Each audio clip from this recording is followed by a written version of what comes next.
বড় ভাই ক্রয় করে দিছে, উনি দেশে আসছিল, আইসা ক্রয় করে দিয়ে আবার চলে গেছে। আমার গরম লেয়ার মুরগি উনিই করে রেখে গেছে। আচ্ছা, তারপরে আমি মুরগি পালতেছি। আচ্ছা, তারপরে 2011 থেকে আমার মুরগি খামার সম্পূর্ণ বন্ধ। আমার কাছে কোনো পুঁজি নাই, পুঁজি হারা হয়ে গেছে। করোনার সময় হঠাৎ করে আমার গরুগুলো অসুস্থ হয়ে একই টাইমে 2 দিনে 5টা গরু মারা গেছে। 5000 ক্যাপাসিটি আছে, 5000 ছিল করোনার সময়। ঠিক একটা টাইমে গরু, মুরগি, কবুতর, তখন আমার 1100-র মতো মুরগি মারা গেছিল। কিন্তু বিদেশ থাকা অবস্থায় অন্যের উপর নির্ভরশীল হয়ে কোনো অবস্থায় করা ঠিক না। ছোট ভাই হোক আর যেই হোক, বন্ধু বান্ধব যাই হোক, অন্যের উপর করা নির্ভরশীল হওয়া ঠিক না। আর ডেইরি ফার্ম করলে সাথে সাথে লাভ, তা ভাই সম্ভব না। এটা অনেকে দেখছি বলে যে অনেক লাভ, আসলে তা না। বাস্তবে লাভ আছে, কিন্তু তাকে ধৈর্য ধরতে হবে।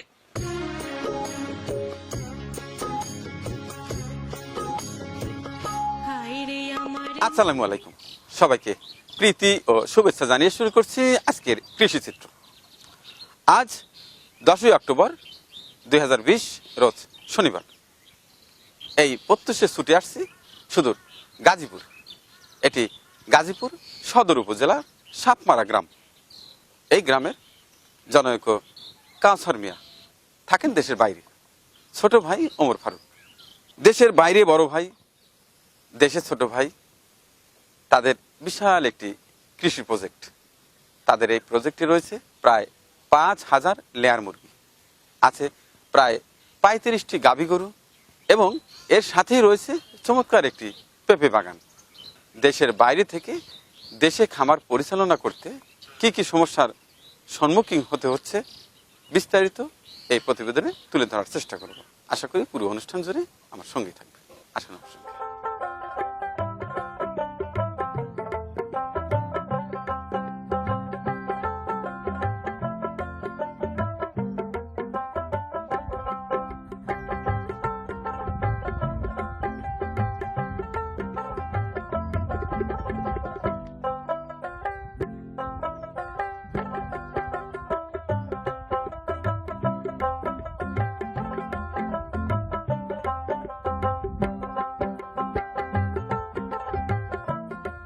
আসসালামু আলাইকুম। ওয়ালাইকুম আসসালাম। ভালো আছেন? আলহামদুলিল্লাহ আছি, ভালো আছি। তাইলে আপনি ওমর ফারুক? জি, আমি মোহাম্মদ ওমর ফারুক।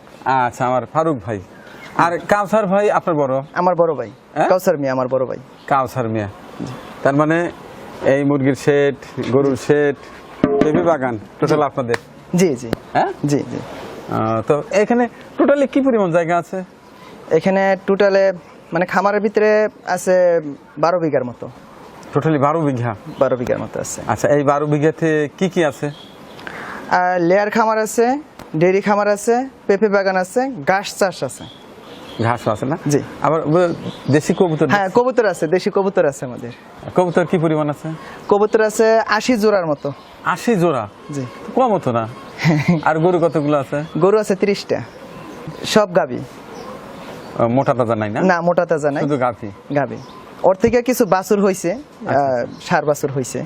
সব মিলিয়ে ভালো আছেন তো? আলহামদুলিল্লাহ ভালো আছি। আচ্ছা, তো একটু দেখি। হ্যাঁ, এই সাইডে কি আছে?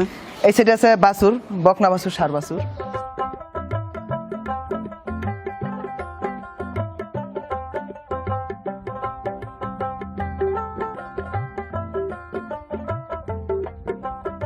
সম্পূর্ণ আমার এডিএল এর আমার আর কি। আচ্ছা আচ্ছা, এটার বয়সটা কত? এটার বয়স 5 মাস।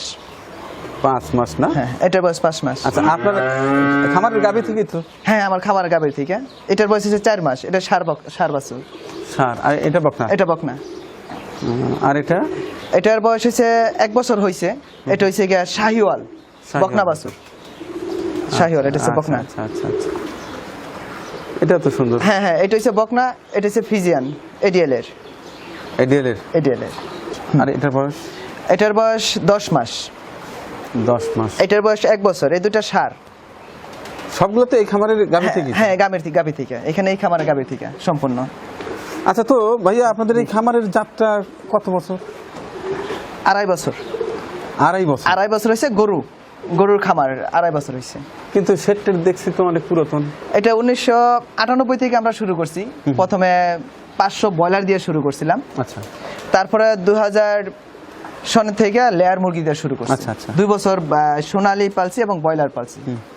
তারপর আমরা লেয়ার মুরগি, এখন কমার্শিয়াল ভাবে লেয়ার মুরগি পালতেছি। লেয়ার মুরগির পর থেকে 2.5 বছর আগে থেকে আমরা আবার এই ঘরে আবার গরুর খামার শুরু করছি। তার মানে এটা আগে পোল্ট্রি ছিল? এটা আগে পোল্ট্রি ছিল, এই গরু ওই গরু আগে পোল্ট্রি খামার ছিল। আর এই যে এই অ্যাকোমোডেশন এটা হ্যাঁ এটা করা হয়েছে 2 বছর হয়েছে। এগুলো করা হয়েছে 2 বছর হয়েছে। তো গরু পালনকে গাভী দিয়ে শুরু? গাভী দিয়ে না, বকনা বাছুর আইনা তারপরে আমরা এটা বাছুর থেকে শুরু করছি। আমরা এতটুকু ঠিক এই পরিমাণ বাছুর গেলে আমরা ক্রয় করেছি। বড় ভাই ক্রয় করে দিছে, উনি দেশে আসছিল, আইসা ক্রয় করে দিয়ে আবার চলে গেছে। অর্থাৎ সরাসরি গাভী কিনা শুরু না? না আমরা গাভী থেকে শুরু করি না, আমরা বকনা বাছুর থেকে শুরু বকনা দিয়ে শুরু? বকনা দিয়ে শুরু করছি। উচিত কিন্তু এটাই। হ্যাঁ। কারণ একটা গাভীর টাকা দিয়ে 3টা-4টা বকনা হয়। 3টা বকনা কিনা যায়। এর মধ্যে কোনোটা ফল্ট মারলে অন্তত 4টার মধ্যে 2টা তো ভালো হবে। হ্যাঁ 2টা ভালো হবে, ওইরকম হয়।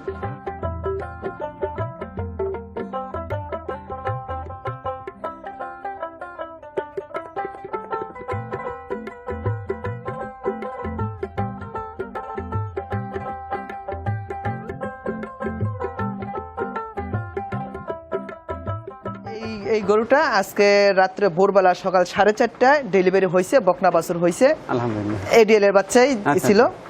তো আমি সন্ধ্যা রাত্র থেকে সারা রাত্রই জাগনা, এখনো পর্যন্ত জাগনা, আমি এখনো ঘুমাই নাই।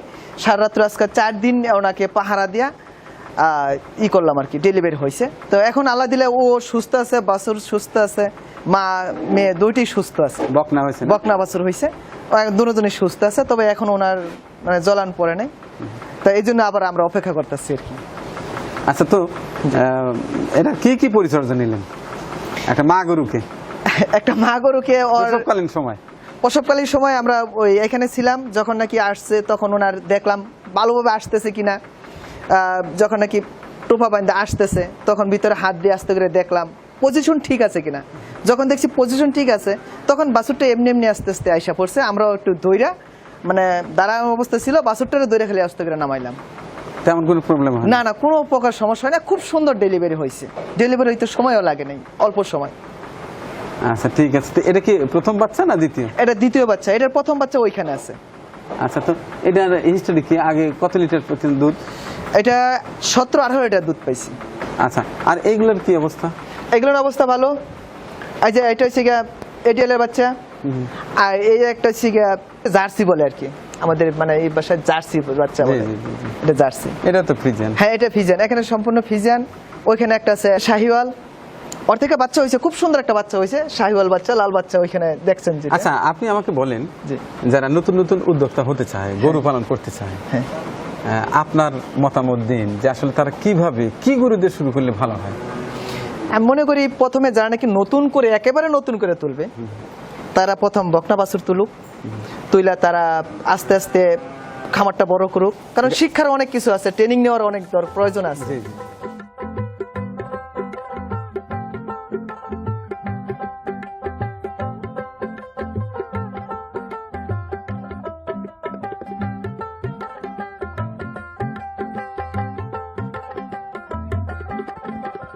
সম্পূর্ণ বকনা কিনা ছিল, ওইখানে আবার 2টা আছে আমার এইখানকারই, মানে এই গরু থেকে হয়েছে 2টা।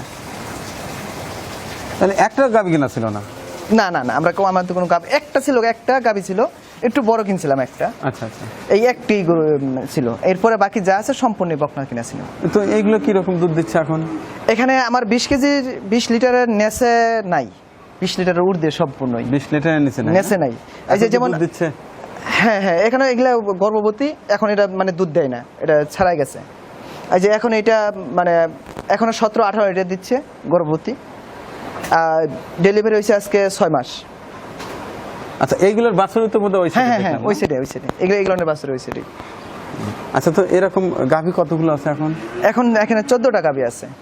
14টা গাভী থেকে কি পরিমাণ দুধ পাচ্ছেন? 14টা গাভী থেকে 150-200 লিটারের মতো পাচ্ছি পার ডে। তো সম্পূর্ণ 14টা একসঙ্গে না, দু একটা গ্যাপ থাকে সবসময়। না, একটু কম বেশি থাকবে, গ্যাপ থাকবে, গ্যাপ থাকে। হ্যাঁ, সবসময় একটু গ্যাপ থাকে। তো এখন যে গাভীগুলো আছে এগুলো সুস্থ আছে? হ্যাঁ, সুস্থ আছে। করোনার সময় হঠাৎ করে আমার গরুগুলো অসুস্থ হয়ে একই টাইমে 2 দিনে 5টা গরু মারা গেছে। এটা পরে আইডেন্টিফাই করেন নাই কেন মারা গেল? না, আমরা তো ঠিক ডাক্তার না, ডাক্তার খবর দিছিলাম প্রাণী সম্পদ অধিদপ্তর থেকে, ওনারা আসে নাই, ওনার কেউ আসে নাই। ওই সময় বলা হয়েছিল তো? হ্যাঁ, সঙ্গে সঙ্গে বলা হয়েছিল, আমরা কন্ট্রোল রুমে ফোন করছি, ওপর কর্মকর্তাদের জানাইছি। তবে ওনারা আসছে 3-4 দিন পরে, যখন নাকি আমাদের মাটি দেওয়া শেষ, তখন আসছে। মারা যাওয়ার পরে মারা যাওয়ার 3 দিন পরে আসছে। তো যাই হোক, আপনার ভাই তো দেশের বাইরে, জি জি, কোন দেশে আছে এখন? কুরিয়া আছে। কোরিয়াতে আছে। তিনি কত বছর হয় আছে ওখানে? উনি 2005-এ গেছে, আজকে 20-15 বছর। মেইন উদ্যোক্তা তো তিনিই? জি জি, মেনুতে। হ্যাঁ, অনেক খামারের ঘর লেয়ার মুরগি উনিই করে রেখে গেছে। আচ্ছা। তারপরে আমি মুরগি পালতেছি। আচ্ছা। তারপরে 2011 থেকে আমার মুরগি খামার সম্পূর্ণ বন্ধ, আমার কাছে কোনো পুঁজি নাই, পুঁজি হারা হয়ে গেছে। তারপর 2017-এর মাঝামাঝি উনি আইসা গরু এবং মুরগি দুইটাই করে দিয়ে গেছে। আচ্ছা, এরপর থেকে রেজাল্ট কেমন? এরপর থেকে রেজাল্ট ভালো, এখনো আল্লাহ দিলে ভালো। তো এখানে দুধের রেটটা কি? এখানে দুধের রেট আমাকে 55 টাকা করে দিতেছে।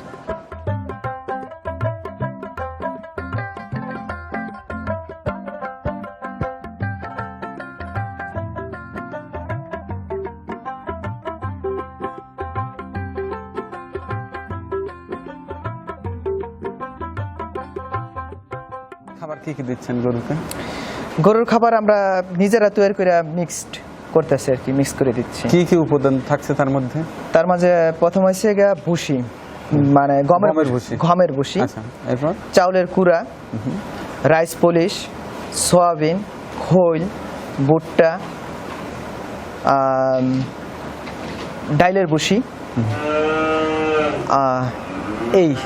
এগুলো দিচ্ছি আর কি।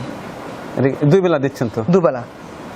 আচ্ছা, গাভীগুলোকে কি পরিমাণ খাওয়াচ্ছেন, অর্থাৎ দুধের উপরে নাকি বডির উপরে? দুধের উপরে, প্রথম বডির মাপটা হয়ে তারপর দুধের উপরে আসে।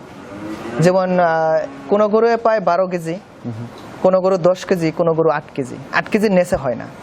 তো আমার গরু 9 কেজি পরে আর কি, বেশিরভাগ 8 কেজি হয় না, 9 কেজি পরে। কারণ আমার প্রতিটাই গরু মানে 18 লিটারের ঊর্ধ্বে, 20, 25, 30। যেমন এই যে গাভীটা, ওই প্রথম ডেলিভারিতে 30 কেজি দুধ দিচ্ছে।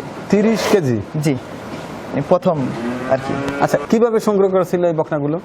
আমরা ওই খামার থেকে সংগ্রহ করছি, দেখে ঘুরে ঘুরে খামার থেকে ছোট ছোট এই বকনারা 80,000 টাকা ক্রয় করছিলাম, ছোট, খুব ছোট ছিল। আচ্ছা আচ্ছা, এই আর কি। তো কিভাবে চিনলেন এত সুন্দর বাছুর? অ্যাকচুয়ালি এডিএল এর বীজ দেয় আমাদের ডক্টর সাহিদ ভাই, আমাদের পুবাইলে। আচ্ছা আচ্ছা, তো ওনার মাধ্যমে আর কি আমরা এগুলো ক্রয় করছি। তো এই খামার বিষয়ে কোনো কি ট্রেনিং করা ছিল? হ্যাঁ, খামার বিষয়ে ডেয়ারি এবং পোলট্রি লেয়ার মুরগি আমাদের গাজীপুর জেলার অফিসার ডক্টর জহুরুল ইসলাম, উনি আমাকে ট্রেনিং করাইছে। তো অনেকবারই ট্রেনিং করাইছে, সকল ধরনের ট্রেনিং করাইছে। তো উনি বর্তমানে এখানে নাই, এটা আমার জন্য দুঃখ। এখন তো তিনি ঢাকাতে আছেন। যাই হোক, আপনি তো ট্রেনিং প্রাপ্ত, এখন তো আর সমস্যা হচ্ছে না। না, এখন আল্লাহ দিলে আমার কোনো সমস্যা হচ্ছে না।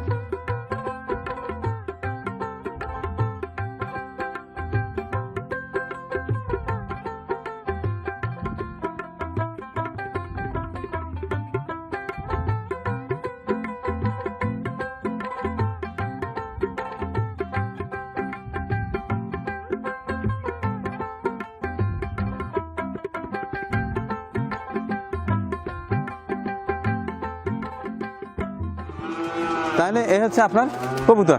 হ্যাঁ, এখানে আমার কবুতর। এগুলো কি সব দেশি? হ্যাঁ, দেশি কবুতর। বাহ, তাহলে কতগুলো আছে বললেন? 60 জোড়ার মতো কবুতর আছে। প্রথমে কয়টা ছিল? প্রথমে ছিল অল্প, এটাই ছিল বড় ভাইয়ের। আচ্ছা, বড় ভাই অনেক আগে থেকে পালতো, আচ্ছা, তখন ছিল 10-12 জোড়া। আচ্ছা আচ্ছা, তারপর বড় ভাই চলে যাওয়ার পর আমি আবার নতুন করে এটা করলাম, আচ্ছা। আর পুরানোটা নষ্ট হয়ে গেছে। তো এখানে আমার 150 জোড়ার মতো থাকার ব্যবস্থা আছে। 150 জোড়ার মতো? 150 জোড়া, 150 জোড়া থাকার ব্যবস্থা আছে, 2 সেটিং, ঘরটা 2 সেটিং। তো অনেকে দামি দামি কবুতর পালে, আপনি তা না পেলে যে দেশি কবুতর পালছেন কেন? আমার কাছে আমার সুবিধাটা হয়েছে দামি কবুতর, যেমন যে কিছুদিন আগে যখন করোনা হয়েছে, তখন আমার গরু মুরগি কবুতর অনেক মারা গেছে। আমার 100 জোড়ার মতো কবুতর মারা গেছে করোনার সময়। আচ্ছা, তখন তো অনেক দামি মারা গেলে অনেক বেশি টাকা চলে যায়, সেজন্য আমি দেশি কবুতর পালতেছি। দেশি কবুতরের একটা সুবিধা আছে কিন্তু, যেটা আমার পছন্দ, বাচ্চা খাওয়া যায়। হ্যাঁ, বাচ্চা দেশি কবুতরের বাচ্চা বেশি হয় দামি কবুতর থেকে। আমি দামি কবুতরে দেখছি বছরে 1 জোড়া 2 জোড়া দেয়, ওরা বছরে 10 থেকে 12 জোড়া বাচ্চা দেয়। এই দেশি কবুতর দেশি কবুতর নিজেরা খাওয়া যায়, হ্যাঁ নিজেরা খাই। সুবিধা। হ্যাঁ সুবিধা। অ্যাকচুয়ালি আমি তো সব খাইতে পারি না, বিক্রিও করতে হয় আমার। বংশ বৃদ্ধি হয়, হ্যাঁ, বংশ বৃদ্ধি বাচ্চাও বিক্রি করা যায়। হ্যাঁ হ্যাঁ।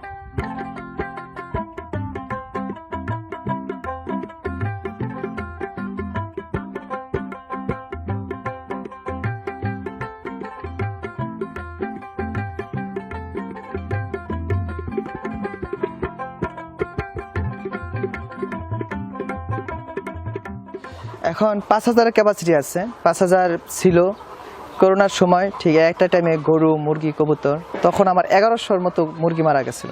আচ্ছা, এখন আছে 3700-র মতো আছে আর কি। 3700-র মতো আছে। 700-র মতো আছে। 5000 ছিল। 5000 ছিল। আচ্ছা, 3700 থেকে প্রতিদিন এভারেজে ডিম পাচ্ছেন কত?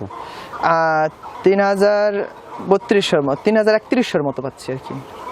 রেগুলার 3100 ডিম পাচ্ছেন? 3100 ডিম পাচ্ছি। তাতে এখন তো প্রফিটে আছেন।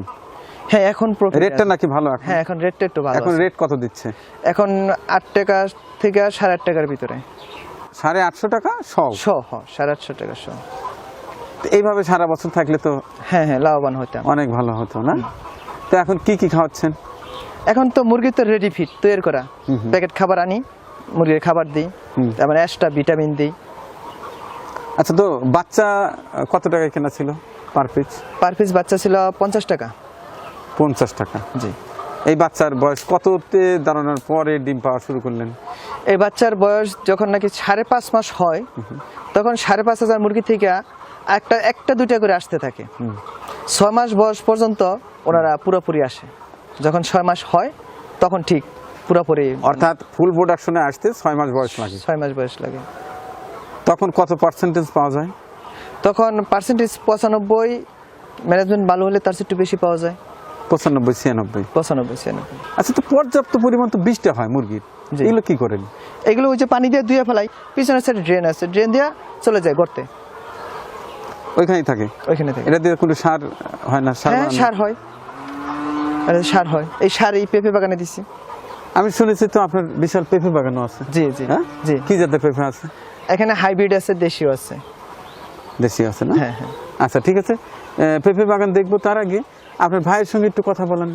আচ্ছা তিনি ঠিক তো আছে। দেশের বাইরে আছেন, জি জি। তার সঙ্গে একটু কথা বলি। আচ্ছা ঠিক আছে। মূলত আমাকে আমন্ত্রণ জানিয়েছে আপনার ভাই। জি। বলছে যে আমার গ্রামের বাড়িতে আমার ছোট ভাই এগুলো দেখভাল করে, আমি দেশের বাইরে আছি। ভিডিও কল দেবো। হ্যাঁ, ভিডিও কল দেন।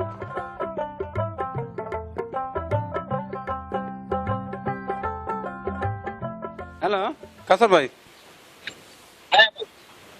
জি ভাই। তো আপনি এখন কোন দেশে আছেন? আমি ভাই সাউথ কোরিয়াতে আছি। সাউথ কোরিয়াতে?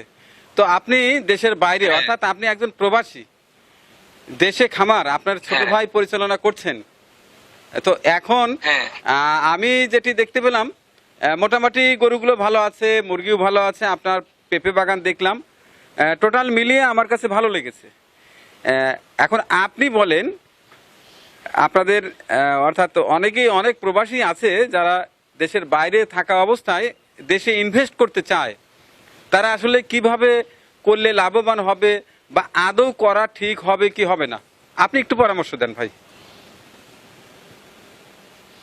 ভাই যারা বিদেশে আছে, বিদেশ থেকে অনেকে চিন্তা করে যে দেশও কি করব, দেশে যাওয়ার পরে এটা টেনশন থাকে, সমস্ত প্রবাসীর মনে টেনশন থাকে যে দেশও গিয়ে কি করব। এই ইউটিউবে বিভিন্ন ভিডিও দেখে অনেকে মানে হয় যে বিট করবো আর কি, পোল্ট্রি ফার্ম, ডেইরি ফার্ম করব, কিন্তু বিদেশ থাকা অবস্থায় অন্যের উপর নির্ভরশীল হয়ে কোনো অবস্থায় করা ঠিক না। ছোট ভাই হোক আর যেই হোক, বন্ধু বান্ধব যাই হোক, অন্যের উপর করা নির্ভরশীল হওয়া ঠিক না। আর ডেইরি ফার্ম করলে সাথে সাথে লাভ, তা ভাই সম্ভব না। এটা অনেকে দেখছি বলে যে অনেক লাভ, আসলে তা না। বাস্তবে লাভ আছে, কিন্তু তাকে ধৈর্য ধরতে হবে। যে কোনো ব্যবসায়ী তাকে লং টাইম ধৈর্য ধরতে হবে, টিকে থাকতে হবে। টিকে থাকলে লাভ আসবে। কিন্তু আমার মতে বিদেশ থেকে কারো মানে করা ঠিক না, প্রবাস থেকে। আমি ভাই নিজে গিয়ে করছিলাম, দেশে গিয়ে আমি নিজে থেকেই করছিলাম। তো হঠাৎ করে আবার চলে আসতে হচ্ছে আমার বিদেশ। আমি চলে গেছিলাম একবারই, যাওয়ার পরে শুরু করছিলাম গরু। আগে আমার পোল্ট্রি ছিল, অনেক আগে পোল্ট্রি করতাম আমি আগে থেকেই, কিন্তু গরুটা দেশে গিয়ে 2018 সালে প্রথম দেশে গিয়ে আমি গরুগুলা কিনি। আচ্ছা আমি নিজেই কিনছি গরুগুলা, আমি সব বকনা বাছুর কিনছি, আমি কিন্তু কোনো গাভী কিনে নাই। জি জি, আর একটা বিষয় যেটি আমার কাছে অত্যন্ত ভালো লেগেছে, যে এখানে যতগুলো গাভী আছে শুনলাম সবগুলোই নাকি আপনি বকনা কিনেছিলেন, যেটি আমি পরামর্শ দিয়ে থাকি। হ্যাঁ হ্যাঁ, আমি সব বকনা কিনছি। জি জি, আপনার মতে ওইটাই যে সরাসরি গাভী না কিনে বকনা দিয়ে শুরু করা উচিত। একটা গাভীর টাকা দিয়ে কয়েকটা বকনা কেনা সম্ভব। হ্যাঁ, কিন্তু ভালো মানের বকনা কিনতে হবে, বকনা কিনলে যে হবে তা না। অবশ্যই অবশ্যই, দেখে শুনে একটা বকনা কিনতে। জি জি জি, অবশ্যই দেখে শুনে কিনতে হবে। আমি তো বারবারই বলি আমার প্রতিবেদনে যে আগে চিনতে হবে তারপরে কিনতে হবে। হ্যাঁ হ্যাঁ হ্যাঁ, এটাই। এখন ভাই, এখন আমি এখানে ইচ্ছা করলে আরো 100 গরু কিনতে পারি, কিন্তু ছোট ভাইয়ের দ্বারা সম্ভব হচ্ছে না, তাই আমি কিনতেছি না। যাই, আমি যখন নিজে আপনি গিয়ে দেশে করবো। আসবেন তখন কিনবেন, অসুবিধা নাই। এখন আর বাড়ানোর হ্যাঁ, দরকার এখন নেই। আমি কিনতেছি না আর কি। না না, এখন আর বাড়াইতেছি না, এটাই থাকবে আর কি। ইনশাল্লাহ ইনশাল্লাহ। তো ভালো থাকে না? আচ্ছা ভাই, দোয়া করুন ভাই। আসসালামু আলাইকুম। ওয়ালাইকুম আসসালাম।